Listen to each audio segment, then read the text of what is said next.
konteks dari meaningful learning, mindful learning, joyful learning itu berbicara tentang peranan Bapak dan Ibu sebagai stimulus untuk bisa ngebangun suasana proses pembelajaran yang bermakna. Nah, apa sih konteks dari bermakna ini, meaningful learning ini? Yaitu Bapak dan Ibu membantu siswa untuk mengaitkan konsep baru yang akan diajarkan dengan konsep yang sebelumnya, yang sudah mereka pahamin gitu ya. Jadi tuh tadi cara kita mengembalikan chemistry atau ngebentuk chemistry, ajak dulu untuk melakukan persepsi atau afirmasi diri siswa. Nah, kalau seperti sebelumnya yang pernah Bapak Ibu lakukan sudah pasti mengajaknya untuk berdialog terlebih dahulu, mengaitkan dengan pengalaman kehidupan, kemudian menggali pengalamannya yang sudah dan mempersiapkan kondisi setelah pembelajaran gitu ya. Apa tujuan dari kita mengelaborasi siswa, perasaannya siswa gitu dalam proses meaningful learning ini adalah agar pembelajaran itu menjadi lebih bermakna bagi siswa. Dia bisa mempersiapkan eh, yang disebut dengan on kognitif ya. Jadi siswa itu bisa mempersiapkan konsentrasi belajarnya. Jadi dia bisa mencari lebih dalam apa makna tentang konsep yang akan saya pelajari. Pernahkah kehidupan saya sebelumnya menemukan pembelajaran ini dalam kehidupan sehari-hari seperti itu ya. Itu konteks dari meaningful learning. Nah, meaningful learning ini berbicara tentang bagaimana Bapak dan Ibu bisa membawa siswa kepada pembelajaran yang sangat bisa masuk kepada suasana hatinya siswa. Kemudian siswa bisa terus menggali pengalaman-pengalaman kehidupannya yang sebelumnya gitu ya, dan kemudian mengaitkannya dengan pembelajaran yang saat ini sedang dihadapinya gitu. Kemudian mindful learning itu kita berbicara tentang konteks kesadaran Bapak dan Ibu. Kesadaran tentang apa saja? Yaitu tentang hal-hal yang sudah pernah dia pahami sebelumnya dan sudah dikuasai sebelumnya, diajak untuk menyampaikan, berbagi praktik baik gitu ya. Kemudian yang kesadaran tentang yang belum ia pahami dan akan dia kuasai, kemudian kesadaran akan pentingnya pemahaman atau penguasaan kompetensi dari yang sedang dia pelajari, kemudian kesadaran akan alur proses pembelajaran. Oh, kalau makanya dalam proses pembelajaran ini Bapak dan Ibu itu harus mempersiapkan yang namanya pasti rencana pembelajaran kan. Nah, rencana pembelajaran itu harus disiapin secara matang, kemudian dibuat suatu metode belajarnya, bagaimana sintaksnya, seperti itu. Nah, sintaks yang Bapak Ibu miliki dan diperkenalkan kepada siswa setidaknya bisa membantu siswa untuk menumbuhkan chemistry belajarnya gitu ya, akan membantu dia menumbuhkan kesadaran, oh kalau ini materinya berarti saya harus mempersiapkan seperti ini dan saya harus memperoleh jalan supaya saya sampai kepada kompetensi ini. Artinya kesadaran ini adalah awal mulanya diajak dulu siswa untuk memperkenalkan konsep apa yang mau dipelajari seperti itu. Itu konsep dari mindful learning.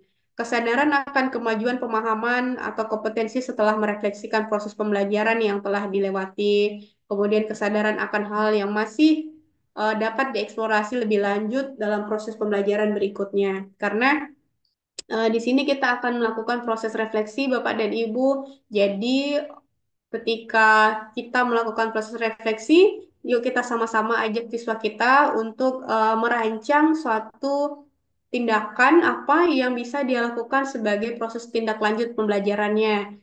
Seperti itu. Nah, berbicara tentang joyful learning, kita berbicara tentang bagaimana ya kita bisa ngebangun suasana belajar itu supaya tidak ngebosenin. Bagaimana ya cara kita ngebangun suasana belajar itu supaya siswa tuh sangat enjoy dengan belajarnya. Namanya juga joyful ya, belajar itu menyenangkan, belajar itu yang bikin siswa kayak gini. Kok sebentar banget ya belajarnya gitu. Dalam satu kali mata pelajaran kayaknya waktu kurang banget ya kalau untuk mengeksplorasi. Nah, siapa yang menjadi stimulus adalah Bapak dan Ibu. Tetap kembali lagi. Gimana cara Bapak dan Ibu bisa ngebangun suasana belajar ini menjadi lebih menyenangkan, menjadi lebih humanis kayak gitu ya. Lebih melibatkan siswa dan lebih mengajak siswa untuk berbicara, menggali perasaannya. Bu, kayaknya kalau belajar dengan cara seperti ini, saya kurang menggali perasaan dan pikiran serta ide dan gagasan. Berarti Bapak dan Ibu sama-sama bisa share kepada siswanya. Siswa sebagai apa ya, kayak dibilang dia kita ngebangun suasana belajar yang bisa melibatkan siswa secara aktif dalam proses pembelajaran gitu ya. Melibatkan siswa agar bisa lebih berkolaborasi dengan temannya kayak gitu. Bangun suasana yang tidak membosankan itu menuntut adanya kreativitas loh Bapak dan Ibu gitu ya. Kalau materinya ini metodenya apa ya supaya siswa tuh asik belajarnya. Kalau materi ini media yang saya gunakan apa ya? Seperti itu. Supaya waktunya cukup, materinya sampai, siswa lebih banyak pengalaman belajarnya juga. Kalau materinya seperti ini, saya pakai sumber belajar yang mana? Saya bisa memanfaatkan sumber alam, oke, atau saya bisa membuat sendiri sumber belajarnya. Bisa resource sendiri, kemudian saya bisa ajak siswa untuk problem solving. Anak-anak nggak bosan, anak-anak bisa menyenangkan. Kadang-kala Bapak dan Ibu pakai ice breaking, kadang-kala Bapak dan Ibu pakai games untuk membangun suasana yang aktif di dalam belajarnya.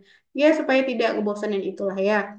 Nah, kenapa hal ini semua penting ya agar siswa bisa mengeksplorasi antara pikiran, perasaan dan psikomotoriknya gitu ya. Eh, Otaknya juga berpikir, perasaannya juga dilatih untuk bisa bersinergi dengan suasana dan teman-teman yang berbeda dan dia bisa menemukan suasana yang sangat bersahabat dalam pembelajaran kayak gitu. Eh, Bapak dan Ibu, terkadang verbal itu sering sekali tanpa kita sadari menyakiti hati siswa, gitu ya. Contoh sedikit-sedikit kalau siswa menjawab yang salah, ada guru yang menghardik, oh jawabannya salah, nggak kayak gitu, kamu kemana aja, nggak dengerin kalau ibu jelaskan. Kadang-kadang ada yang masih seperti itu, gitu.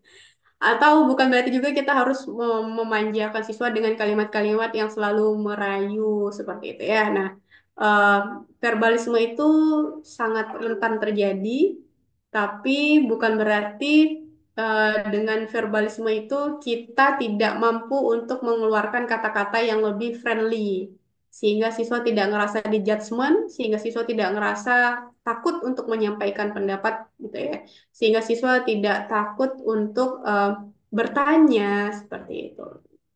Kemudian ekspresi Bapak dan Ibu ketika masuk di ruangan itu sudah beda loh. Kita juga pernah merasakan sebagai siswa ya Bapak dan Ibu ketika kita masuk di depan di ruang kelas dengan sambutan senyum yang hangat, kemudian dengan tatapan mata yang sangat humanis kayak gitu ya, tidak cepat untuk memberikan kata-kata yang kasar seperti itu sudah suatu stimulus untuk membangun joyful learning gitu ya. Jadi dari gestur, dari ekspresi Bapak dan Ibu guru atau Bapak dan Ibu dosen itu menjadi stimulus gitu.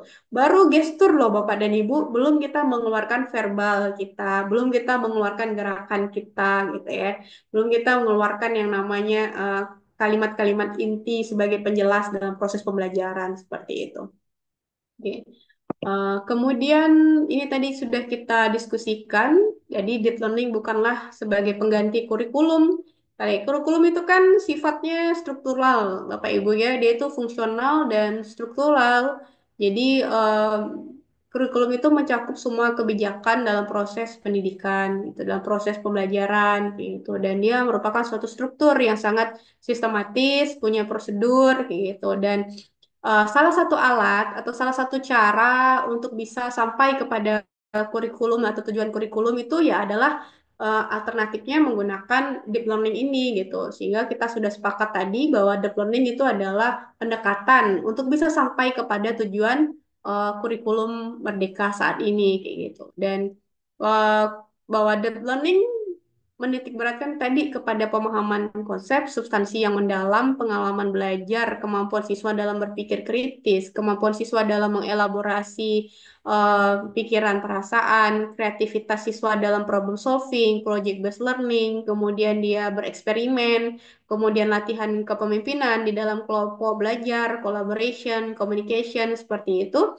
Nah, itu akan membantu siswa untuk sampai kepada dimensi profil lulusan tadi gitu. Nah, sedangkan kurikulum Merdeka sendiri itu sudah mencakup substansi yang spesifik yang sesuai dengan eh, bakat minat siswa, kemudian dia sudah mengedepankan yang namanya keterlibatan aktif siswa dalam proses pembelajaran dan penguatan kompetensi siswa gitu ya.